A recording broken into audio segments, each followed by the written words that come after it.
Hello, everybody. It's an absolute pleasure to be here. Thanks for checking in with my talk. I'm here today to present Splinterlands, and it's our game. I'm one of the founders of the company. I go by Agrode.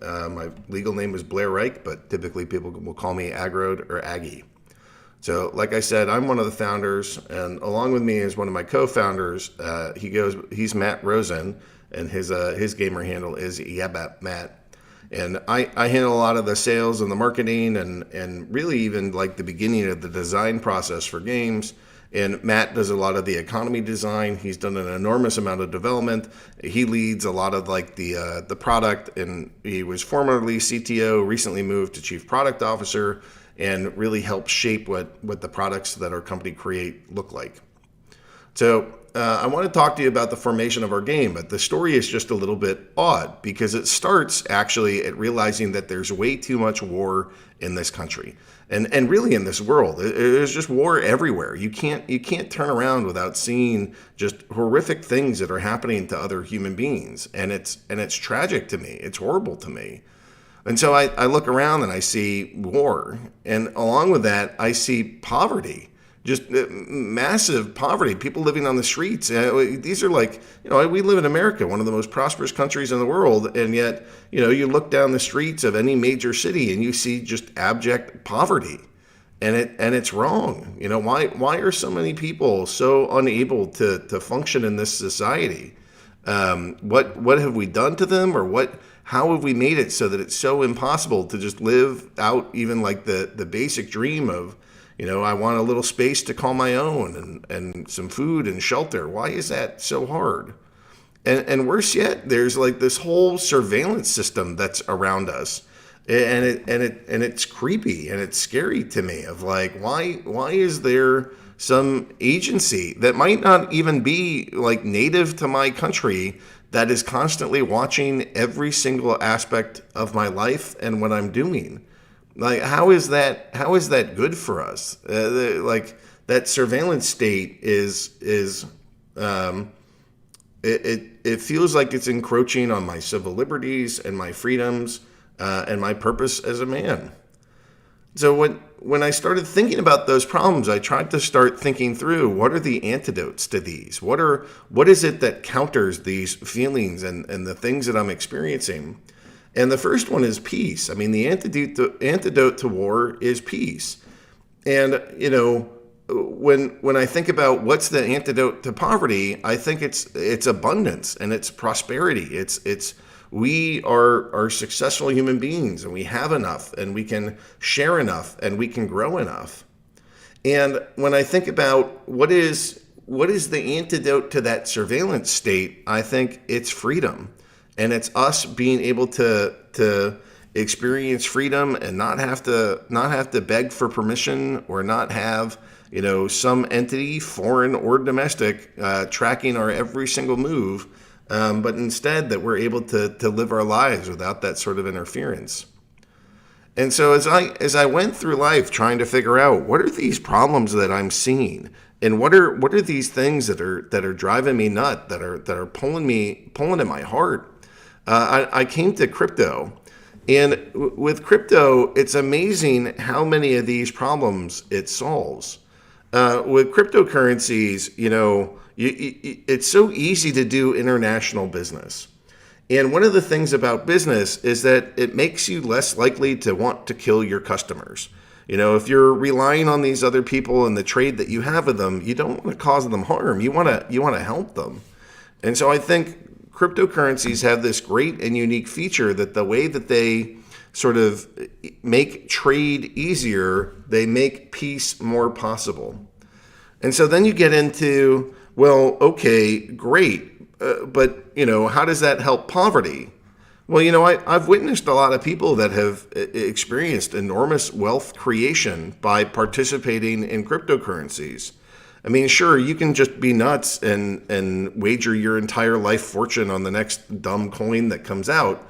But that's not really what I'm talking about. I mean, like the people that are forming real businesses and real projects and selling their NFTs and putting their ideas and their time out there, there's like a whole economy that's blossomed, and it's trillions of dollars that we've created it just in like a decade. And it's these people that are interacting with each other, and I think it does a lot. I've certainly heard a lot of stories about how their people's involvement in crypto have enabled them to get out of poverty. Okay, well, what about freedom? So I actually think that the blockchain is one of the most powerful tools for freedom that's ever been created. I mean, imagine freedom of speech. You put your words on a blockchain, and that blockchain is across so many different servers in so many different countries. You can't stop it. You can't stop somebody's voice. You can't shut down one server and have that voice go away. That's freedom of speech. And if you want to go send money halfway around the world, you can do it, and you can do it in seconds. And you don't have to beg the bank, please, sir, please, bank, let me have my money, sir, please, let me spend my money the way that I'd like to. There's none of that. You just send the money because you own the keys.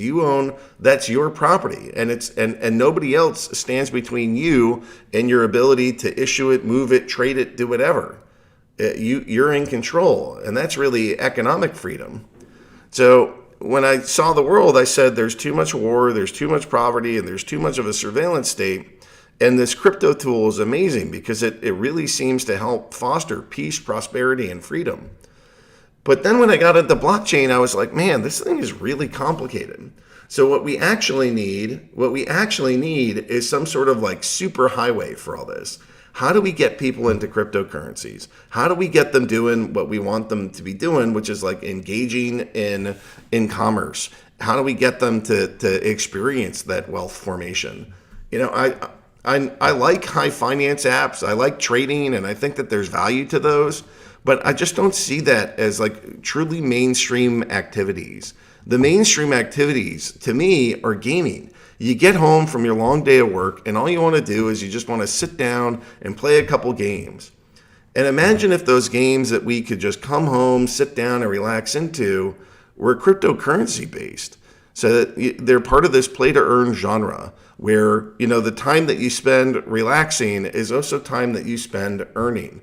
And the money that you put into the game isn't just gone like it's entertainment. You go to the movies and you spend your money, and that money is gone. You never get it back. But with cryptocurrency, in particular, play to earn games, you come in, you buy something to be able to play, but it's something that you own and you can trade and you can participate with. And so when I looked around and we started our company back in 2018, we said, here are all these problems. And cryptocurrency really seems like the best solution. But in order to get it into the hands of many, many people, I think we have to go through gaming. And that's really what started us down this path of going down and creating Splinterlands. So Splinterlands is a trading card game, and it's built on a blockchain, and that enables us to play anytime, to trade anytime, and earn every win. So when we go to the shop, you can see that we have card packs that are for sale.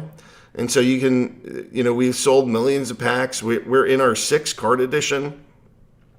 And, we do things like there's airdrops and there's staking. And those aren't terms that you normally think of with games. But what we're doing is we're combining parts of decentralized finance or DeFi, and we're combining that with gaming, and we're combining that with NFTs, and it's helping us to make really compelling games with rich economies, and then we build communities around that. So what you do is you'll come into this game, or you'll come into this experience. You can take one of these card packs, you can put it into the Monowell, and you'll open this up, and inside of this you'll see what cards you get. So you get all these different cards, and so here's a rare card that I got, a little portal spinner. Here's another rare card that I got, and this looks like an epic. So this is a halfway decent pack. And so this is how I start building up my collection, right? My collection is coming out of the cards that I picked, or the cards that I drew. So then what I can do is kind of go into the market, and I can either buy or sell these cards. So if I'm looking just at the current edition of cards, these are them. So hopefully you can see that they're actually pretty affordable cards. These things are at most in this at current edition. This is our live edition. The most expensive card is $113. There are gold foil equivalents of these, so these are much rarer. So you can find $400 and $370 cards in a pack, but that's a little bit rarer. Most of what we have in here are fairly inexpensive cards that people can participate with. And so one of the things about us spreading peace, prosperity, and freedom is that we want it to be available for everybody. So like here, you can get started, and some of these cards are 9 cents, 10 cents, 12 cents. You don't have to already be a millionaire to come and participate with us. All right. So then one of the things that happens is you get all these cards, whether you're buying them whether you're buying them on the market or you're getting them through packs and you're opening them. So you get all these cards. And one of the things that we do in our game is we allow players to combine duplicate cards. So in like a physical game, it doesn't make any sense to sit there and like staple these cards together. Like it's nonsense. You wouldn't even want to harm your cards like that, or it makes no sense. But in a digital game, we can combine these cards. And so in this case, this is the Exploding Dwarf, and it takes 505 of the cards to get to max level. And so as you are combining more and more cards, the melee attack goes up, the speed goes up. This monster, the armor and health stay the same, but now you're getting all these new abilities. And so what this does is it helps you get higher and higher in the ranking system. And what we've done, it's a general guideline, but when you double your rank, you octuple your rewards. So let me say that again. When you double your rank, so you fight a match, and when you fight that match, your rank goes up. When you double your rank, you octuple the rewards that you're earning.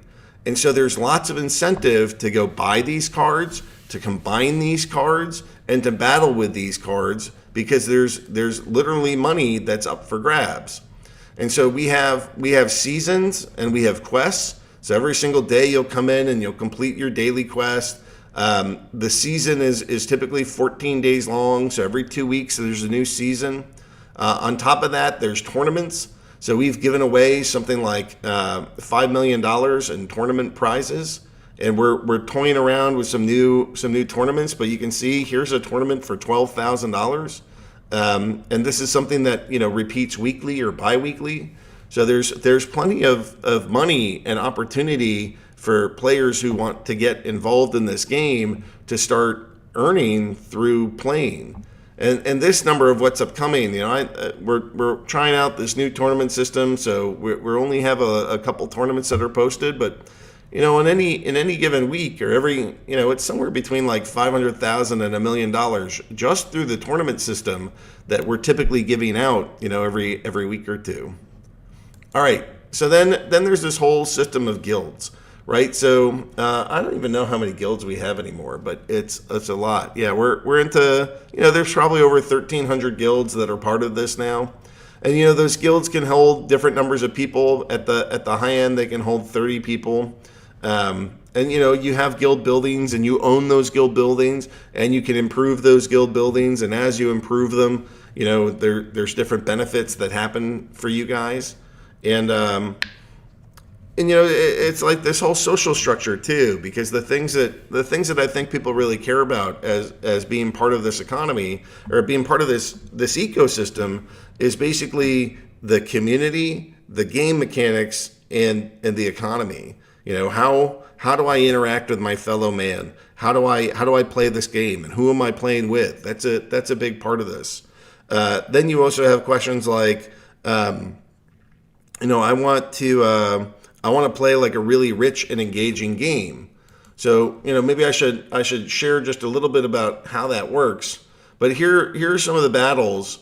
And in any given battle, the way that this works, there's different rule sets. So this rule set is Fog of War. And then there's mana caps, like how much mana can I spend on any given card or team? This number will change. And then what splinters or teams can I use to pull cards from? So every single match, there's a different set of combinations. So now this one is armored up, and it's keep your distance. Now it's 44 instead of 42, and only 2 of those splinters are active. And then you get down here and it's like, oh, target practice, all ranged and magic attack monsters have the snipe ability. There's equalizer, so the initial health of all monsters is equal to that of the monster on either team with the highest based health. Now it's 38 as a mana cap, and 3 of these teams are allowed. And you'll notice that you're getting different amounts of dark energy crystals that you can win. As the winner of a match, you're getting different amounts. And so, to me, this game stays rich and fun because when I'm battling my opponent, there's a different rule set every time. And because of that different rule set, there's not like one card you have to own. There's like, I don't know, 500 plus rule combinations. One set of cards isn't powerful in every single rule set. And so you have to have this broad mix of cards of different types. You don't just spam the same team. It's like this whole strategy game. And so, the players really seem to care about the community, the game, and then the economy. And part of that economy is figuring out, am I able to earn across the entire spectrum? Am I able to participate across the entire spectrum? Is this game only for whales? Does it just give everything away for free? And that's kind of what we built here is an entire system for gaming. And within that system, the questions are, how do I participate? How do I find community members? How do I grow my value? How do I earn income by playing this game? And I think we've done a good job of answering those questions. It takes a sec to get used to this game because it is complicated and it is fairly new. But once you get the hang of it, we'll just have people that spend so much time in here. I go into like the leaderboard and you'll see that, this is in bronze, and you can see that over the last week or so, players are putting in 200, 300 matches. The matches here are pretty quick. They're like, 2 to 3 minute matches. But, people will play over and over again. And it's not just to like grind out a living. It's because they really like playing this game. So you can see that people will play hundreds of matches per week. And, when you get into Diamond 2, you see a range that it's like a couple hundred matches that these guys are playing. And they get hooked and they play a lot, and they get to know their fellow gamer, and there's a nice community, and they're earning the whole way through. And so that to me is kind of the dream that we're able to build a game, and in that game you're able to earn money, and you are able to participate in a community, and you're able to entertain yourself and have fun, learn a new game, learn like new ways of interacting. And a lot of this stuff, when you start, like the blockchain pieces, it just feels like a game. You have your dark energy crystals, and you have over here your splinter shards, and there's like airdrops, and there's ways that this whole ecosystem can reward you. So here I'm earning our governance token. I'm earning governance token simply for having cards and for holding dark energy crystals. They're providing it in liquidity pools. I'm earning it for that. And then over here I'm getting staked more of those governance tokens because I've staked them, and there's rewards for staking. So again, there's like a whole combination of decentralized finance into this game. But when you start and you're just kind of trying to get into this, what you see first is just like, oh, there's dark energy crystals, and there's credits, and there's splinter shards, and you just get into like this. It just feels like a video game. It's not like, hey, you're going to start DeFi on day one and you're going to become a degen overnight. It's just, that stuff is too hard. And we wanted to make this so that it's like a nice, easy way to get into the ecosystem, start playing, start earning, and start having access to the tools in a game that can honestly be life-changing. So it is my hope that you'll come join us. It's my hope that you'll participate in our game. It's my hope that you'll contribute to our economy, our community, and even to the game itself. So I would welcome you. The game is at splinterlands.com. We hang out a lot in Discord, which is just at discord.splinterlands.com. And you can also find us in Telegram at Splinterlands HQ. So thanks, everybody. Thanks for being here. And thanks for checking out our game. And I hope to see you in our community, in our economy, in our game soon. Thanks, everybody. Bye.